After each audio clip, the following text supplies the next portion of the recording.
It seems we're all pressed for time, and that puts a strain on spending quality time with loved ones.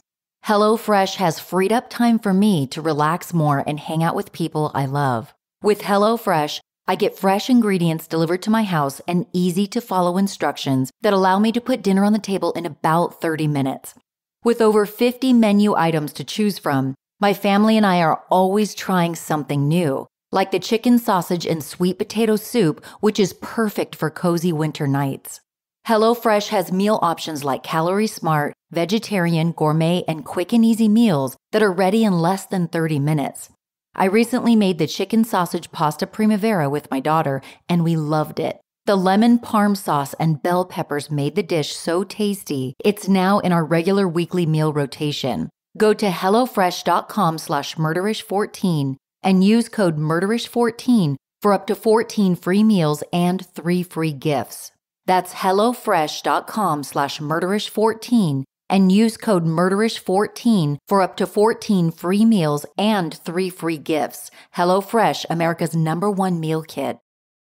The opinions expressed in this episode do not necessarily reflect those of the Murderish podcast. Sensitive topics are discussed. Listener discretion is advised. When the news broke in September of 2014 that 43 students went missing outside Iguala, Mexico, everyone was baffled. How could dozens of people simply vanish? In the hours leading up to the disappearance, the students had left the rural town of Ayotzinapa to attend a Mexico City protest. The case, referred to as the Ayotzinapa 43, received international press coverage and brought to light some stark realities about Mexico. What led to the mass disappearance? Why and how did 43 people go missing? This is Jamie, and you're listening to Murderish. Join me as I walk you through the case of the Ayotzinapa 43.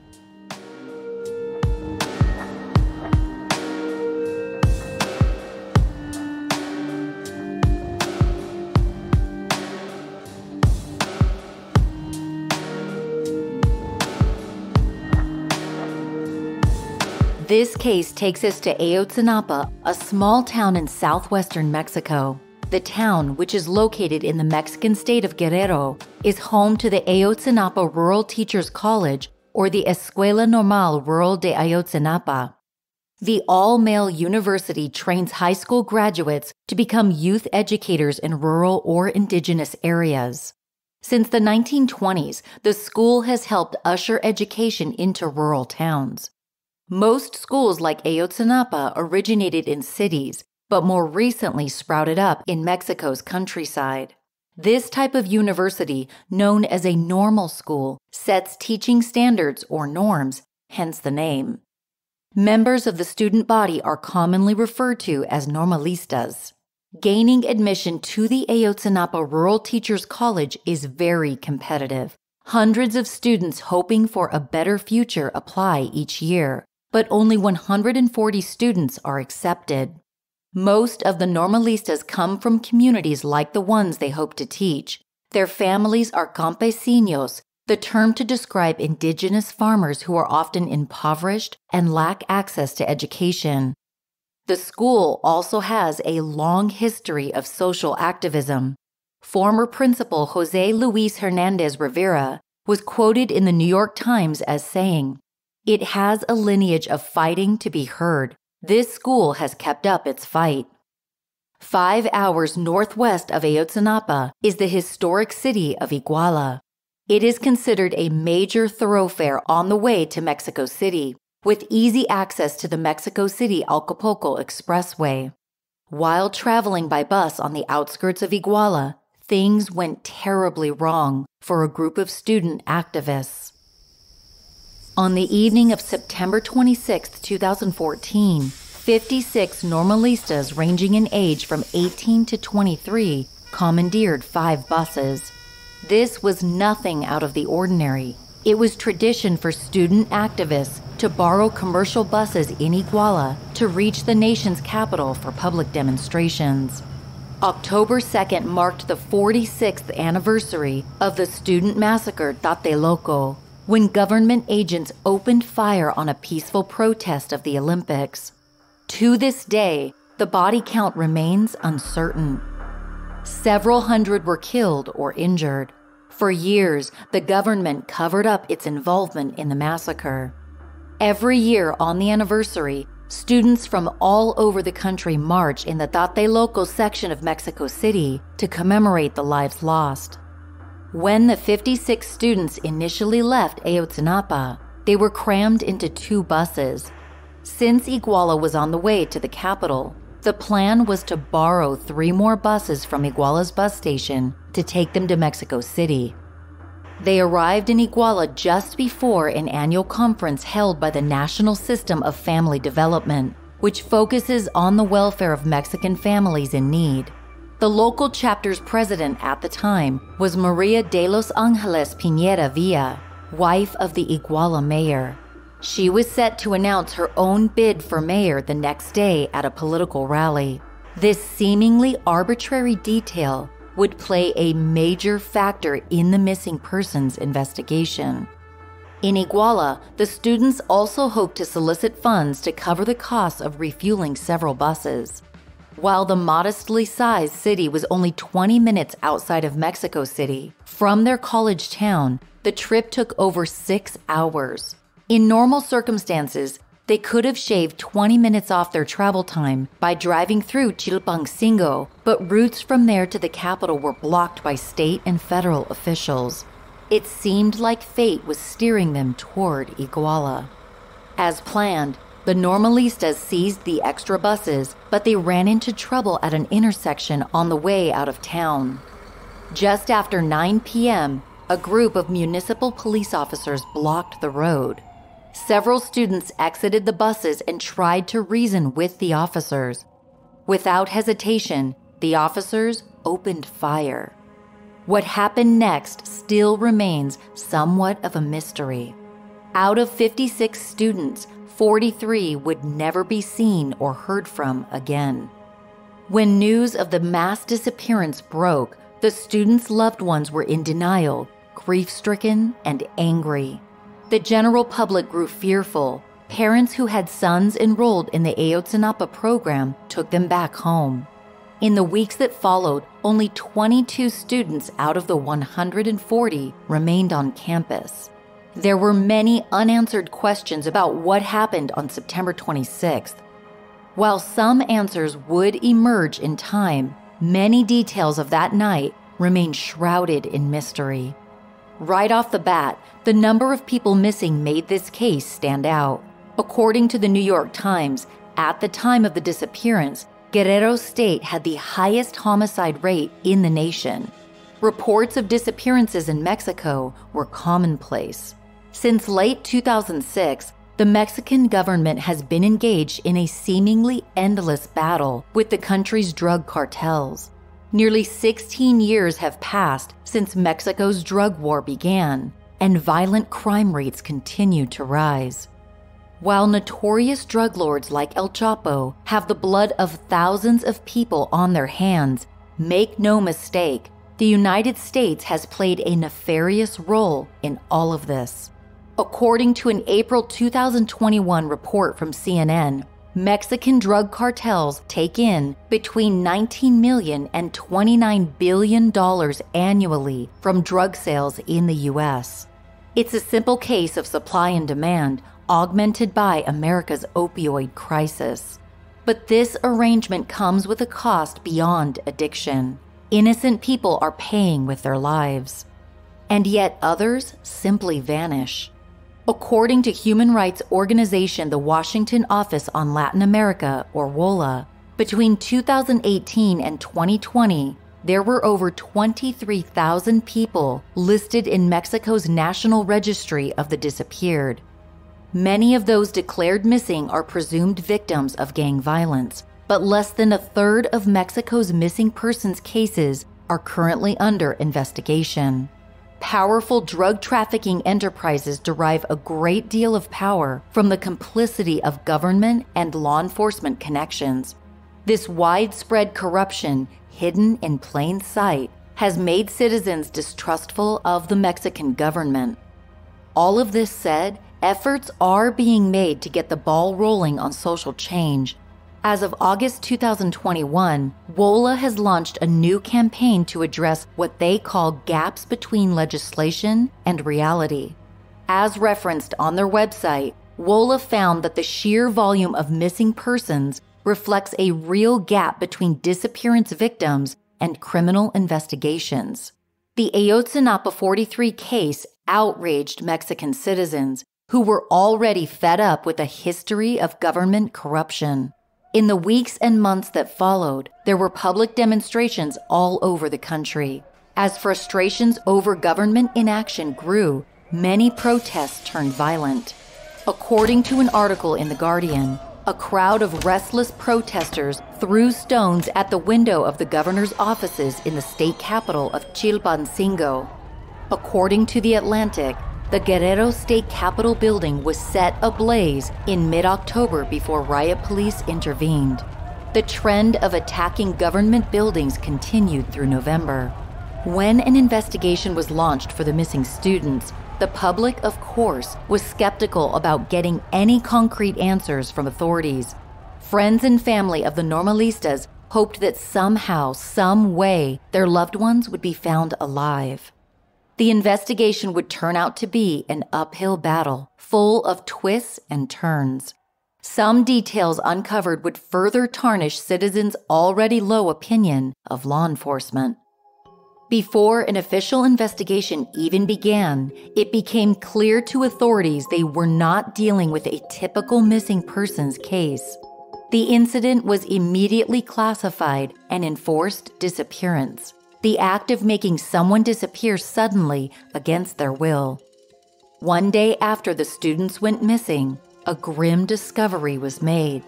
On September 27th, the mutilated body of 22-year-old Julio Cesar Mondragon Fontes was found on a dirt road in an industrial area less than a mile from the police ambush. He hadn't gone down without a fight. An autopsy revealed extensive injuries, indicating that he had tried to defend himself against assailants. The condition of his body was horrific. One of his eyes had been barbarically ripped out, and the skin on his face was peeled back. Investigators found the young student's injuries indicative of torture.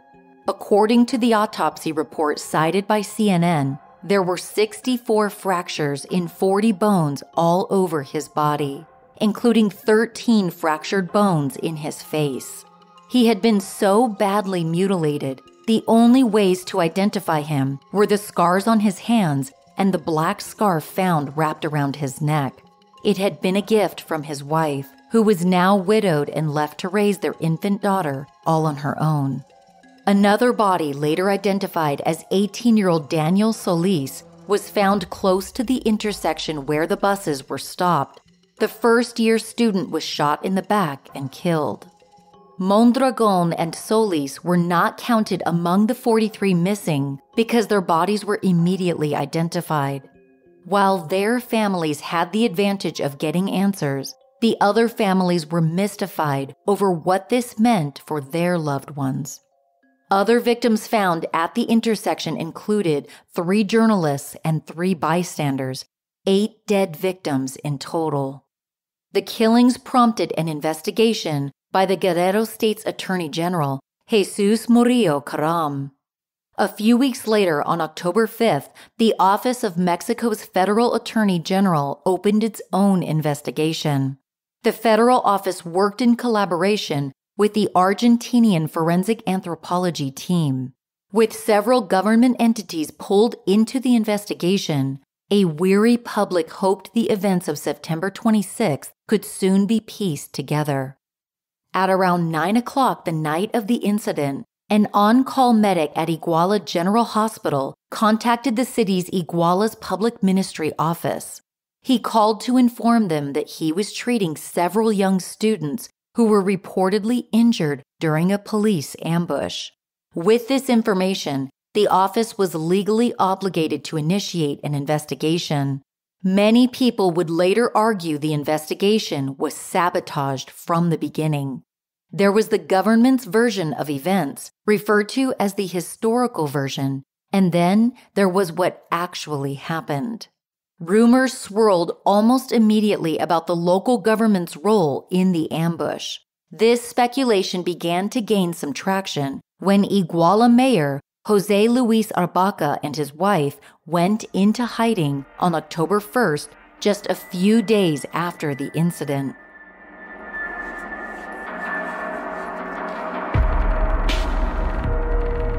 Terms like gut health have become mainstream, but guess what? Your current probiotic is lying to you.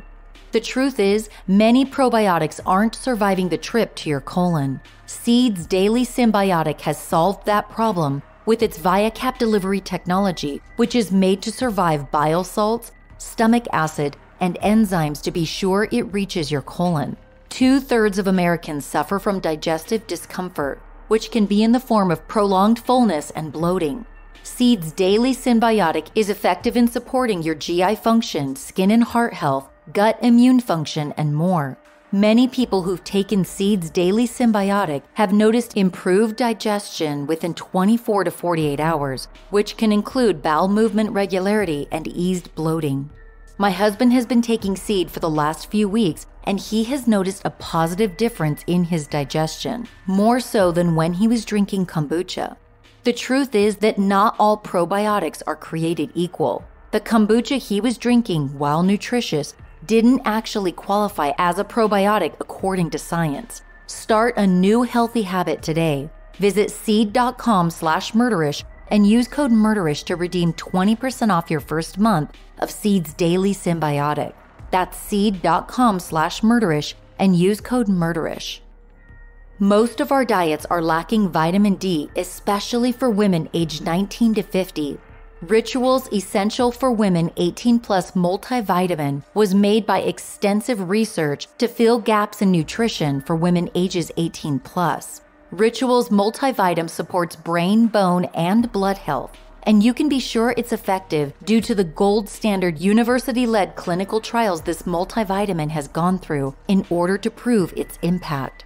As published in the leading scientific journal, Frontiers in Nutrition, results of those trials showed that Ritual's Essential for Women 18 Plus Multivitamin increased vitamin D levels by 43% and omega-3 DHA levels by 41% in just 12 weeks.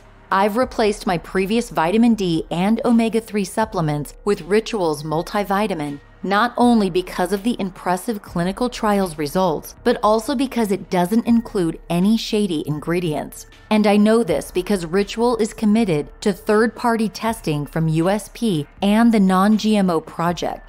Right now, Ritual is offering my listeners 10% off your first 3 months. Visit ritual.com/murderish and turn healthy habits into a ritual. That's 10% off at ritual.com/murderish. CBD is all the rage, but do you know how your CBD is made? Papa and Barkley's award-winning CBD solutions for pain, stress, sleep, and everyday wellness is made with a clean, chemical-free, whole plant process with proven results. It's hard to see a loved one in pain because the negative effects are so apparent and sometimes debilitating. That's how Papa and Barkley CBD Solutions was born. Adam Grossman, founder of the company, created the groundbreaking CBD relief balm to ease his father's back pain. My husband and I use Papa and Barkley CBD on a weekly basis. He uses the sleep relief oil to sleep better, and I use the relief balm to ease muscle pain after a strength workout. I'm such a sucker for a pretty box or bottle, which is another reason I love Papa and Barkley. Their packaging is luxe and it stands out from other CBD brands.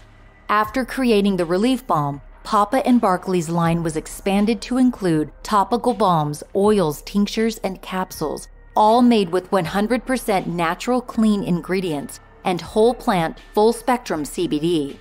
Papa and Barkley is the #1 cannabis wellness company in California, and they can ship their new CBD relief line nationwide. Papa and Barkley is on a mission to improve lives through CBD in its purest, cleanest form possible. Go to papaandbarkleycbd.com/murderish for 20% off your first purchase. That's 20% off for new customers at PAPA and BARKLEY CBD.com/murderish. Shockingly, it had been theorized that municipal police officers were acting on orders from the mayor himself when they intercepted the students. Perhaps the normalistas were targeted because their demonstration would pull attention away from the mayor's wife. To the families of the 43, however, this did not add up. Witnesses said officers fired indiscriminately at the buses, injuring 7 students on board. 3 people not connected to the normalistas also died that day. Officers at the scene mistakenly fired at a bus transporting a local soccer team, killing one of the players and the bus driver. One woman traveling by taxi was also killed when a bullet ricocheted off the soccer team's bus. In all, 25 people were injured from the first attack. Another attack followed. This time, masked assailants arrived with automatic weapons. It's likely that is when Julio Cesar Mondragon and Daniel Solis were killed, along with another student named Julio Cesar Ramirez Nava. Investigators blamed the string of violent events on members of the Guerreros Unidos cartel. The gang is mostly known for trafficking narcotics, but also has a history of kidnapping, murder, and extortion. State and federal officials are aware that Iguala is a major hub for the drug trade. The cartel often uses commercial buses to smuggle large quantities of heroin into the U.S.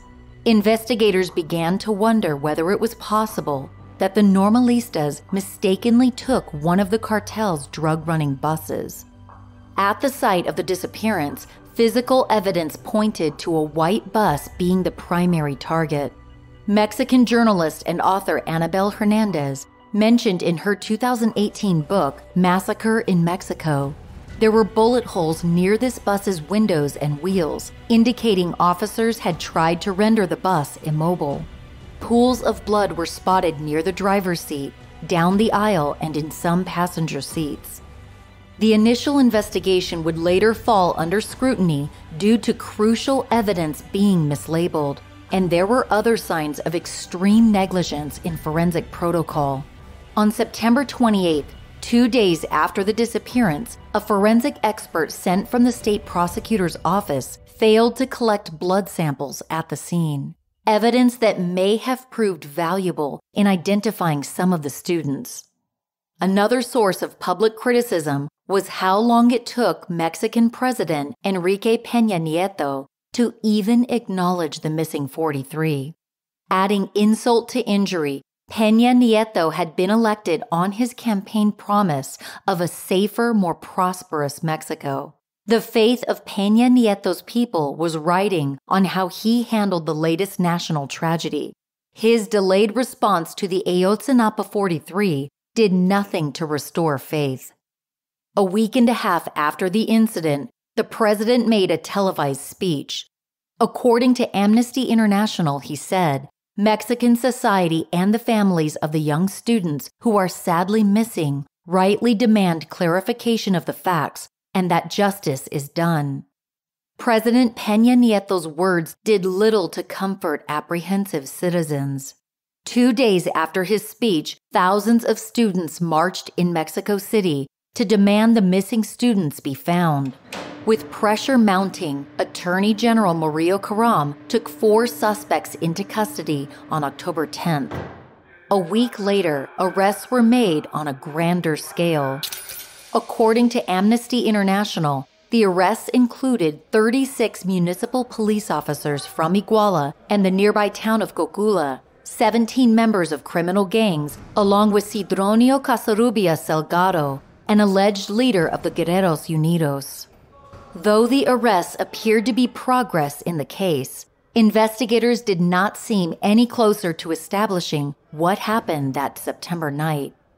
In October and November, it seemed there was more progress in the investigation as 60 mass graves containing more than 120 bodies were unearthed in the areas surrounding Iguala.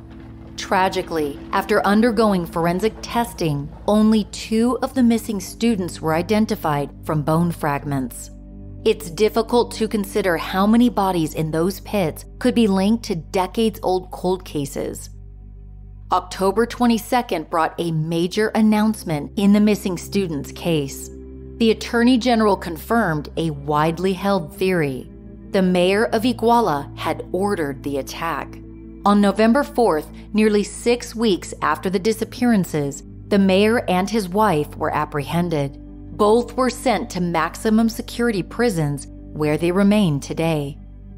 The next day, Attorney General Murillo Karam held a press conference to outline the government's version of events.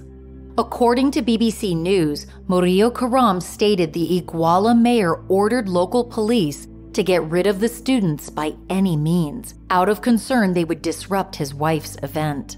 The students were then turned over to the cartel, who misidentified them as members of a rival gang and massacred them. This narrative was not accepted as truth by everyone. It drew skepticism from students' relatives who were still clinging to hope that their loved ones were still alive. One point that had not been investigated was the possibility that soldiers at a nearby military base were involved in the attacks. Soldiers of the 27th Infantry Battalion had been deemed off-limits by the government from the beginning of the investigation. Only federal prosecutors were given access to them, which seemed counterintuitive to Mexican citizens who were already suspicious of government complicity. An anonymous high-ranking military source told the Daily Beast, "The Army hides information because it's in their best interest to do so. The whole world knows that the Army controls the drug trade in that part of Mexico. The Army destroys anyone or anything that gets in their way. They work with organized crime to protect their own objectives." Families of the disappeared mostly focused on one particular statement made by the Attorney General. According to The Guardian, toward the end of the press conference, Attorney General Murillo Karam said to reporters, "Ya me cansé." The phrase, which in English roughly translates to "enough already, I'm tired," became popular as a rallying cry on social media. People all over the world used the hashtag in support of the Ayotzinapa 43. Mexican filmmaker Natalia Beristain was one among hundreds of public figures who showed support by using the hashtag Ya me cansé on YouTube. As quoted in The Guardian, she responded to the Attorney General's wariness by saying, "Señor Murillo Karam, I too am tired. I'm tired of vanished Mexicans, of the killing of women, of the dead, of the decapitated, of the bodies hanging from bridges, of broken families, of mothers without children, of children without fathers. I am tired of the political class that has kidnapped my country, and of the class that corrupts, that lies, that kills. I too am tired." Soon, another hashtag caught on. Todos somos Ayotzinapa. We are all Ayotzinapa. The phrase signified this case was not just about the missing students, it was about solidarity. Manuel Martinez, a spokesperson for the families of the 43, believed the use of these hashtags not only stood for unity, but it also meant the demand for answers was gaining strength. Martinez remarked to The Guardian, "The people are angered, and I hope that they continue to support us." So-called advances in the investigation kept appearing in the international news. On November 7th, government officials claimed their investigation revealed the missing students had been killed by members of the cartel who burned their bodies at a local dump site and tossed their ashes into a nearby river. This information emerged from testimony given by several detained members of the Guerreros Unidos. But families of the missing did not believe this theory and insisted the investigation needed to continue. Several days later, on November 12th, government representatives and the victims' families signed an agreement to have a team of experts serve on the Inter-American Commission on Human Rights. This panel would assist in continued efforts to solve the case. On November 20th, 2014, another protest was organized in Mexico City, this time involving more than 500,000 people. According to Amnesty International, President Peña Nieto turned on his people, accusing protesters of trying to destabilize the state. But those involved reiterated they just wanted to know the truth about the normalistas. In response, the president established a 10-step reform plan. As cited by Amnesty International, this plan led to the creation of 32 state-level police forces and the elimination of over 1,800 municipal police teams that may have been compromised by connections to organized crime. While this action conveyed positive intent, it addressed the incidence of future crimes, not the thousands of people already reported missing. The season changed from fall to winter, and with that came a glimmer of hope. In December, the Argentinian anthropology team, along with the federal attorney general, confirmed that one of the remains found in a mass grave was genetically linked to one of the 43 students. Bone fragments were linked to 19-year-old Alexander Mora. According to an article in The Atlantic, experts serving on the commission stated the chain of evidence had been broken, so they couldn't be sure about the narrative of the victims' bodies being burned at a Cocula dump site. Disappointing news continued to roll in. In early February of 2015, a number of police officers and gang members who had been detained accused investigators of torturing them. This brought allegations of false confessions, prompting the release of critical suspects. Because their testimony was given under duress, it was now considered unreliable. Among those set free was El Gil, the nickname given to Sidronio Casarrubia Salgado, second in command of the Guerreros Unidos. It was a major setback in identifying those responsible for the enforced disappearance. On February 7th, the Argentinian forensic team publicly challenged the initial theory of the students' bodies being burned. The experts believed this assessment had been premature. None of the bodies found at the Cocula trash site had been linked to the missing 43. The Inter-American Commission on Human Rights released a report corroborating the fallacies, stating there was little evidence to support the government's theories. In April of 2015, more flaws were exposed in the investigation. The government's theory relied solely on accounts of those first detained, while the testimony of 2 bus drivers and a soccer player at the scene was disregarded. It's likely their statements did not align with the Attorney General's narrative. In addition, the government had neglected to analyze clothing found at the site for DNA evidence. The clothes were finally examined by the commission in late July, nearly a year after the crime occurred. Over time, the investigation seemed to slow to a crawl. With no new leads, the case received less news coverage, especially by international media. The families of the missing refused to give up. Since that fateful September night in 2014, several parents used what little money they had to travel into Mexico City once a month. Joined by supporters, the bereaved marched outside federal buildings, carrying photographs of their missing sons. One mother, Nisa Nora Garcia Gonzalez, lost her 18-year-old son that night.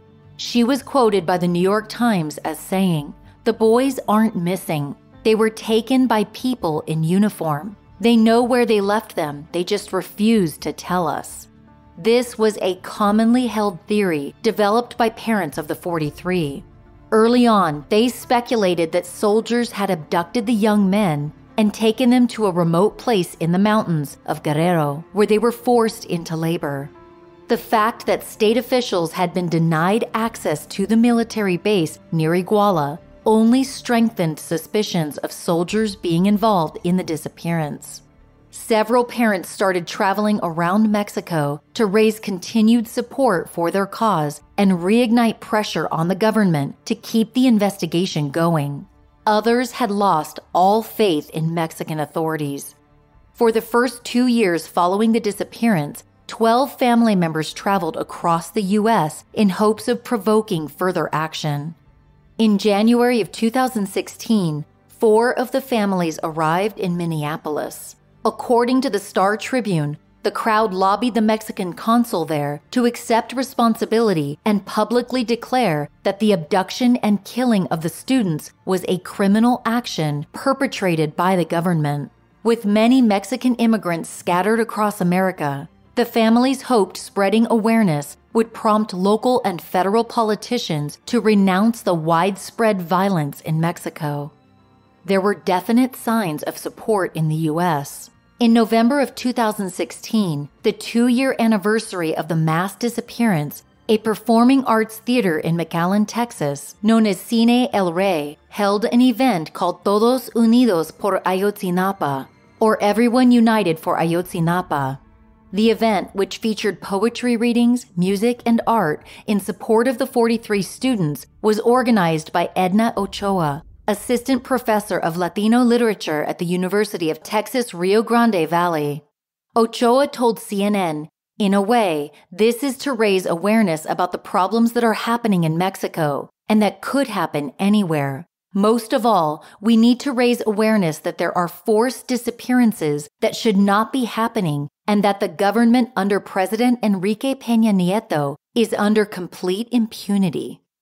Filmmaker Sergio Garcia, who attended the event, told the Brownsville Herald, "I believe this is important because in order to feel human, you need to become involved in events where frightening things happen. We are the ones who can foster change, not anyone else. Many people do not remember anymore. This situation happened 2 years ago, and we cannot let it fade away. We need to keep the pressure on, and we need to keep supporting the parents. Imagine being in their shoes." The Cine El Rey event was highly publicized, with some of the more outspoken parents quoted by international media. When a reporter from the Brownsville Herald asked the father of 22-year-old Cesar Manuel Gonzalez about potential repercussions of public demonstrations, he replied, "We don't know what the political cost of our efforts is, but we do not care. We, the 43 parents, keep on fighting. And if we have to raise hell, we will raise hell. And we'll continue this way, fighting." One parent, Felipe de la Cruz, stood in unity with the families, even though he did not have a missing family member. His son had narrowly escaped being abducted along with his classmates. De la Cruz told the Brownsville Herald, "The international scrutiny for the towns in Mexico is very important. The pressure that our government receives due to protests from cities around the U.S. and the rest of the world has caused the Mexican government to operate the way it should." Jose Antonio Tizapa Leguedeno, father of one of the missing, organized his own unofficial event, a 10-mile race held in New York City known as Running for Ayotzinapa. A growing number of runners and activists have participated in the annual event since 2014, with smaller events sprouting up in Central Park and Brooklyn's Prospect Park. The races are unofficial, participants' run times aren't logged, and there is technically no finish line. According to Medium.com, runners are greeted with bowls of pozole, tamales, and pan dulce. The event traditionally ends with volunteers and participants singing the Mexico national anthem and counting to 43 in remembrance of the missing. As quoted by Medium in September 2020, Tizapa Leguedeno addressed the crowd that year by saying, "For the last 6 years, we haven't heard from our children, and here we are fighting and demanding their return. This is a revolution without weapons. This is a revolution carried on with your legs and hearts." On December 1st, 2018, a new Mexican president took office, Andrés Manuel López Obrador. Citizens hoped a new administration would advocate for a more thorough investigation, and the new president delivered. Within hours of holding office, he took steps to fulfill his campaign promise of exposing the truth about the missing 43. According to Al Jazeera, in his first presidential decree, President López Obrador ordered the formation of a new commission that would be tasked with starting a new investigation from scratch. The Truth and Justice Commission was made up of the students' parents and their lawyers. representatives from the Interior, Foreign, and Finance Ministries, and investigative experts. During the event announcing the new commission, Maria Martinez, the mother of one of the missing, spoke on behalf of the families. According to Al Jazeera, she told President López Obrador, "There are families suffering because they have lost someone. It's difficult to see an empty chair, an empty bed without a child. You need to win our trust. We don't trust anyone, but we have a bit of faith. You set an example of someone who perseveres. It's a good example." A new investigation was soon underway. This time, investigators were promised unlimited government resources and access to anyone they had cause to interview.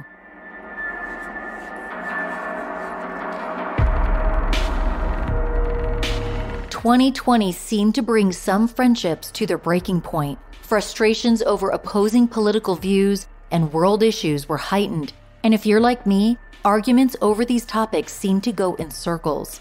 Talkspace offers a neutral person for you to talk to about anything from fractured friendships, depression, anxiety, intimate partner relationship issues, and more.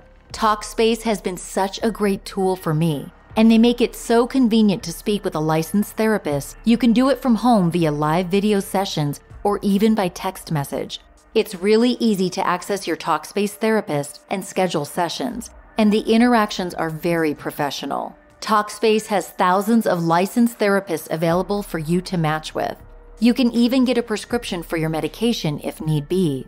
If you need a little support to help you through the end of the year, or you want to start building towards a better upcoming year, Talkspace is here to help. Match with a licensed therapist when you go to Talkspace.com and get $100 off your first month with the promo code MURDERISH. That's $100 off when you use code MURDERISH at Talkspace.com.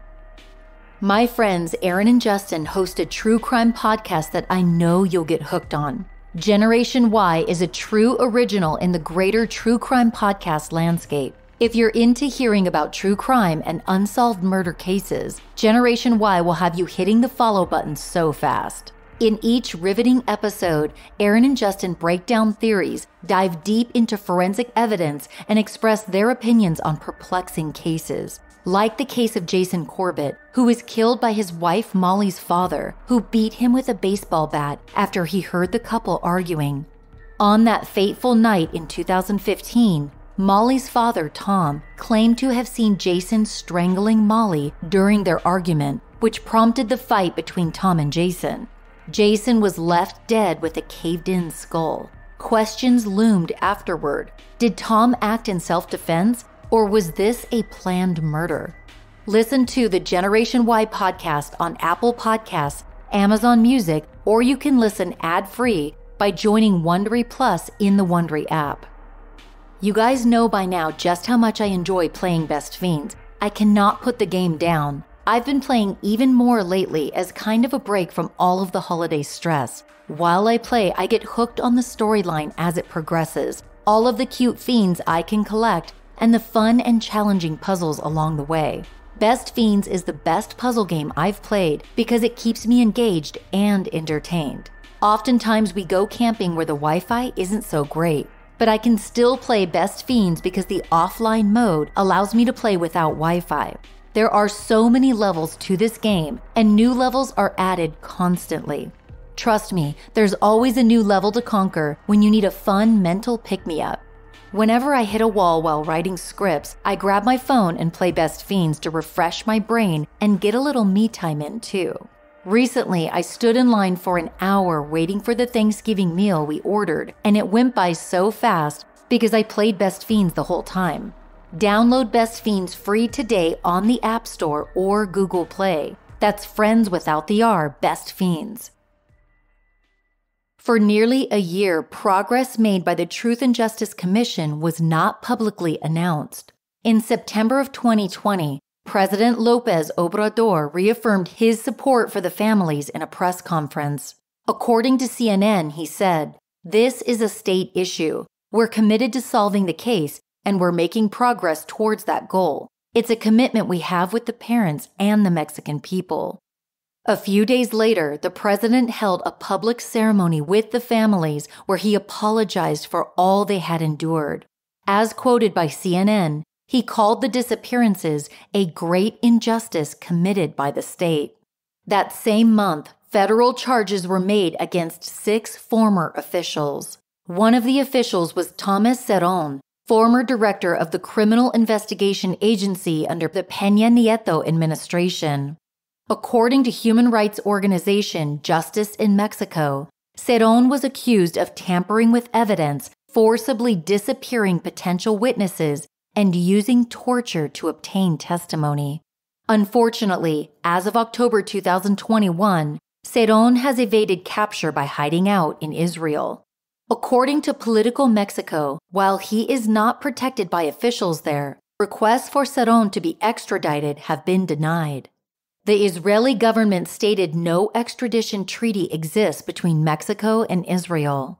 The ambassador of Israel's Ministry of Justice is currently reviewing the case file, but in the meantime, Cerón remains at large. The public's hope for resolution swelled with a new discovery years into the investigation. The remains of 2 additional students were identified: Christian Alfonso Rodriguez Telumbre and Josevani Guerrero de la Cruz. Both sets of remains were found in locations different from the alleged crime scene, confirming the string of lies laid out by the former administration.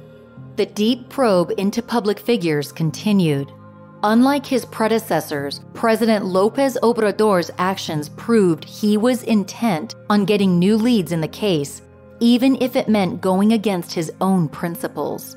The center-left populist president, who still holds office at the time of this recording, has always been a fervent supporter of the military. Implicating military personnel in the enforced disappearance would counter his political stance.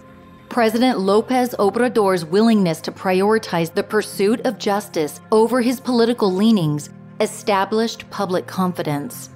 Over the years since the investigation started, the focus on multi-level corruption has led to a high degree of public suspicion, which was not unfounded.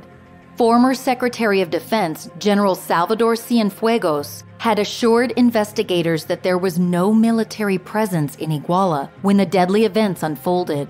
This was later revealed to be untrue. In fact, it was Cienfuegos who denied requests made by investigators to question military personnel. Cienfuegos was never prosecuted in Mexico. However, in October 2020, he was arrested by DEA agents in Los Angeles. The United States Drug Enforcement Administration charged him with collusion, organized crime, and money laundering.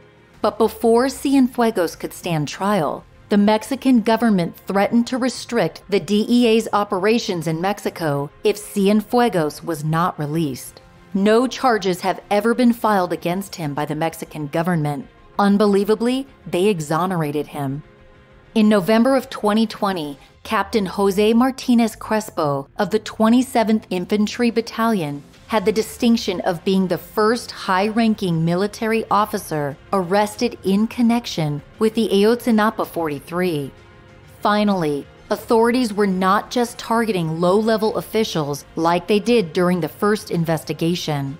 According to Animal Politico, the arrest warrant for the military captain was issued for organized crime with the purpose of committing crimes against health.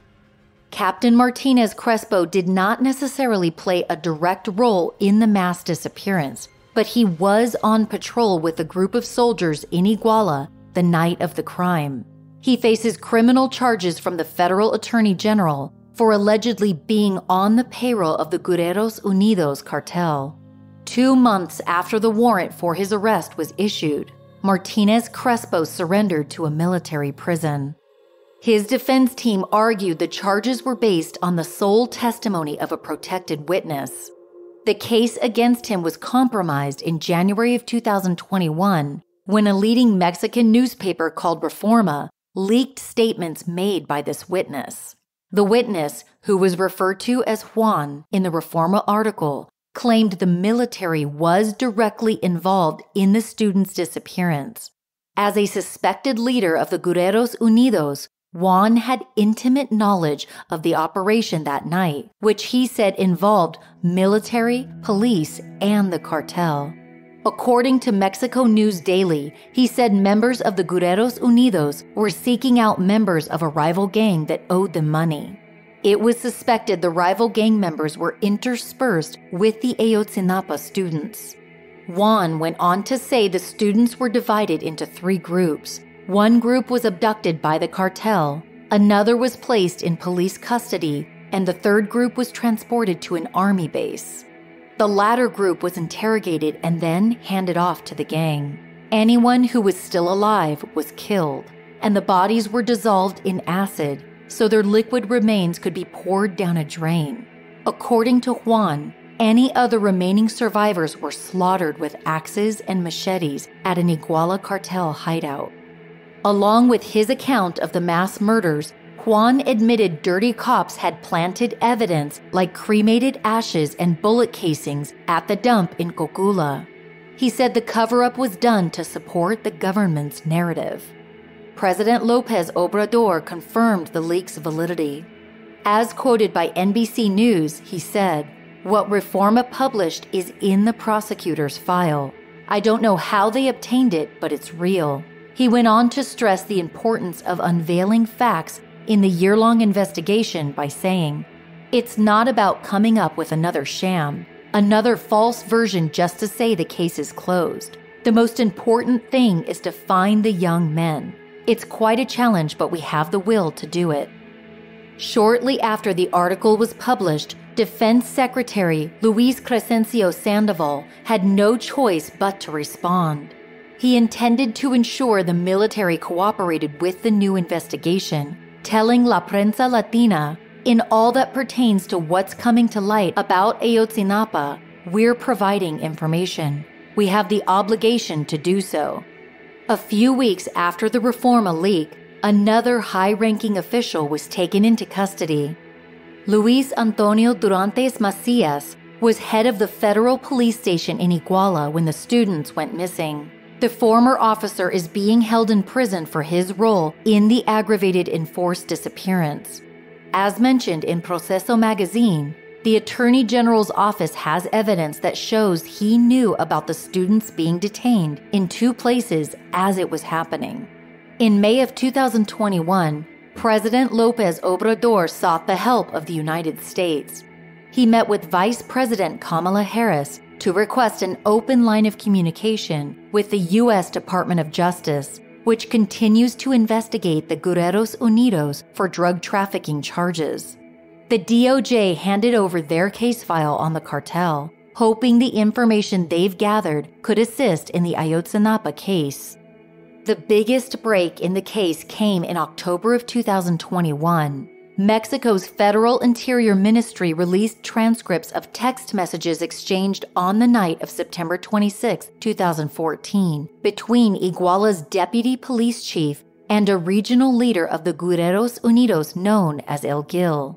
The transcripts make it crystal clear who called the shots in Iguala. Francisco Salgado Valladares, who served as deputy chief of the municipal police force, texted El Gil that he had instructed his officers to arrest 2 groups of students for stealing the buses. Salgado wrote that 21 students were also in his custody, and El Gil arranged a transfer point. According to the Daily Beast, El Gil spoke in code when he texted Salgado saying he had beds to terrorize the students in, most likely referencing his plans to torture and bury them in scattered mass graves. The deputy police chief continued to inform López about additional students his force captured.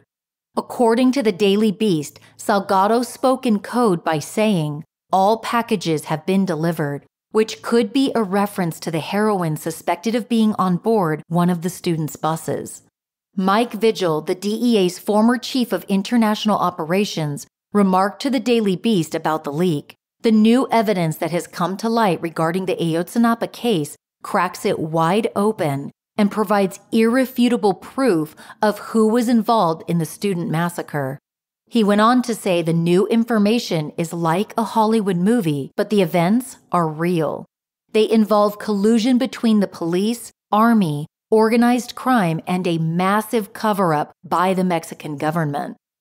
According to the Latin Times, in exchange for protecting the drug cartel, Salgado received a monthly payment of nearly $40,000 in US dollars.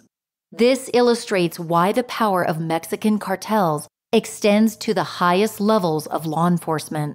Municipal police officers make such a modest income. It's proven difficult for them to turn down the great sums of money crime syndicates are equipped to offer. It will remain difficult to end corruption in Mexico until the issue of poverty is addressed. Former Deputy Chief Salgado was arrested in 2015, but no updates have been publicly released. El Gil was captured and taken into custody in September of 2015, but he was released over a violation of due process under suspicions he was tortured. El Gil remains at large. Hey, you guys, I've got your next podcast binge. The #1 true crime hit, Lost Hills, is back now with its second season, Dead in the Water. Lost Hills Season 2 takes us back to the late 70s, early 80s in Malibu, California. At that time, the quiet beach town was transforming into a celebrity haven full of new money and hard drugs. In 1981, a Malibu woman and her son mysteriously drowned while sailing off the coast.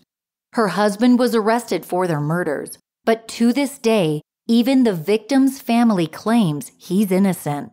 It's a wild story. I'm really into it, and I know you will be too. Get ready for one of the best stories of the year. Find Lost Hills wherever you get your podcasts. There has been some notable progress made in the Ayotzinapa 43 case under the current administration. But is it enough? Arrests have been made, and a few of the students have been identified, but very few suspects have been successfully prosecuted in the 7 long years that have passed. It's hard to grasp the amount of suffering endured by the Normalistas' families. They have missed 7 birthdays, 7 Christmases, 7 years of memories that could have been created if the students had never boarded those buses. How can you cure 7 years of devastation, of yearning to know what transpired on a night that changed so many lives?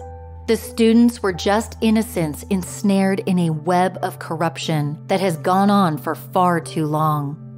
At the time of this recording, countless drug cartels still have the Mexican government in their back pockets. How many more presidents like López Obrador will be bold enough to take a stand against corruption before every victim of the 43 is found? And what about the thousands of others seeking some sense of closure for the death of their loved ones? According to Mexico's Search Commission, nearly 100,000 people have gone missing in Mexico since 1964. The story of the Ayotzinapa 43 is not really an anomaly. It's more of an exposé on a nation in crisis.